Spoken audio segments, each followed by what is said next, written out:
लेकिन ये याद रखना, कभी कांग्रेस आने नहीं वाली, लेकिन कहीं आ गई तो न लाडली रहेगी न बहना रहेगी। सबसे ताला ये ध्यान रखना।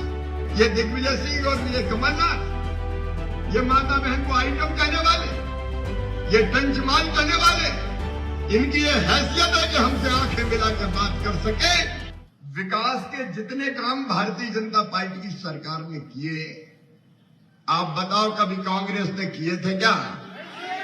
ऐसे नहीं, आज जोर से बताओ किए थे क्या?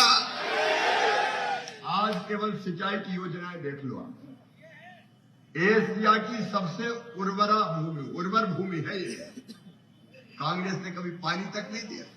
अकेले 20,000 करोड़ रुपए की सिंचाई की योजनाएं अगर दी है तो भारतीय जनता पार्टी की सरकार ने दी है, हमने दी है। क्योंकि हम जानते हैं कि बिन पानी सब शून्य। 1.25 साल में फिर कमलनाथ आएगा। 1.25 साल में कोई एक ईंट भी लगी हो तो बता दो मेरे बहन और भाइयों, एक ईंट भी लगी हो तो बता दो। और तो और बुजुर्गों, तीर्थ यात्रा तक कमलनाथ जी ने रोक दी थी। तीर्थ यात्रा अब हमने फिर से तीर्थ यात्रा शुरू कर दी। अब केवल रेल में नहीं, अब हवाई जहाज से भी तीर्थ ले जाएंगे बुजुर्गों को।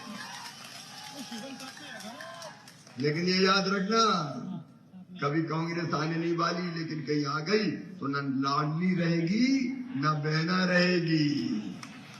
सबसे ताला ये ध्यान रखना। ऐसे में आज आपसे निवेदन करने आया कि मैंने तो मेरी बहनों के पांव देखे हैं।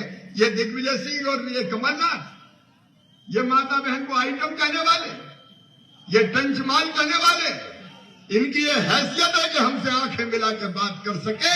ये भारत की संस्कृति परंपराओं को, सनातन धर्म की परंपराओं का भी अपमान करने वाले लोग कभी भला नहीं कर सकते। और इसलिए मेरी अपील है, नरसिंहपुर की सीट आप रिकॉर्ड वोटों से ऐसा जिताएं कि पूरा हिंदुस्तान देखता रह जाए।